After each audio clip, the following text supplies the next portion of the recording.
J'aurais tellement de choses à dire que...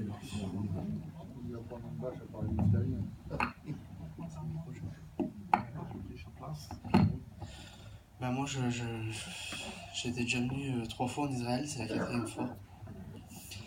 Je pense que je vais revenir encore. Ça va pas faire cette phrase.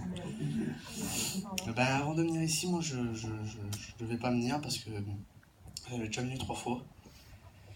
Et puis, je devais faire un voyage avec mes copains. Et puis, un ex est venu vers moi, il m'a parlé d'Israël et tout de suite, j'ai eu envie de venir en Israël.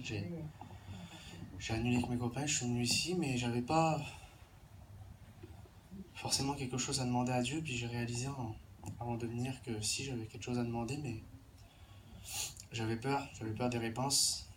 Et je remercie Dieu parce que le Seigneur m'a donné des réponses ici. Et c'est tellement grand que voilà, le Seigneur m'a donné des réponses. Et puis, ce que je voudrais dire aussi, c'est quand j'étais sur ma chaise, je savais quoi dire, mais quand on est là, on sait plus trop. On a tellement envie de dire quelque chose que voilà, on s'emmène un peu.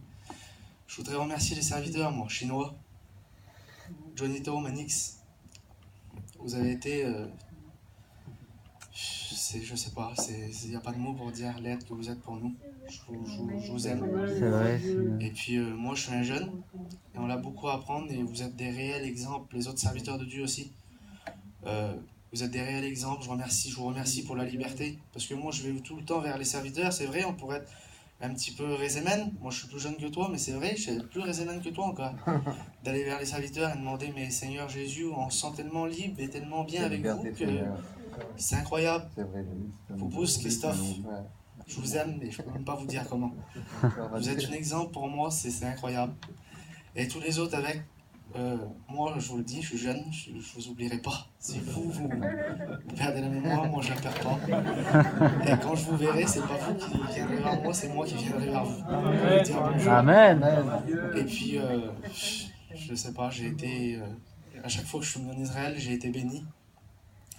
Mais cette année, c'était grave. C'était grave. Il y a eu des choses graves. Le Seigneur, il m'a vraiment béni. Mon frère, tu m'as béni aussi, toi. Voilà. J'ai découvert des cousins ici, que je ne savais même pas que je les avais, et puis voilà. Et donc voilà, l'année prochaine, Manix. On se revoit. Puis on se verra, Orléans. On viendra avec les jeunes là-bas, on est un groupe de jeunes, on viendra, puis on t'emmènera à la réunion, puis on continuera à prier dans les... Amen. Hein? D'accord. Voilà. Sa grand-mère aussi, elle m'a béni. Je vous aime aussi. Voilà. Je voudrais dire que j'aime tout le monde, mais si je passe par tout le monde, voilà, il y a pas 2 heures. Voilà, que Dieu vous bénisse, et puis surtout, gardez ce que vous avez reçu. C'est le plus important. On n'est pas venu voir des pierres, des choses comme ça, c'est vrai, on a un souvenir dans la tête, mais ce qu'on a dans le cœur, ce qu'on a reçu dans le cœur, il faut le garder. Moi, j'ai réalisé l'importance du Christ dans cette semaine. J'ai réalisé l'importance de on ne peut pas faire n'importe quoi par rapport à ce que Jésus il a fait pour nous. On ne doit pas dire n'importe quoi, marcher n'importe comment, se comporter n'importe comment. Il a trop fait de choses pour nous. Et en vrai, cette semaine, ça n'a que été Jésus, Jésus, Jésus, Jésus. Jésus, c'est pas un plus, c'est un tout dans une vie. Amen. Et ça, il faut le réaliser aussi. Alors, que Dieu vous bénisse.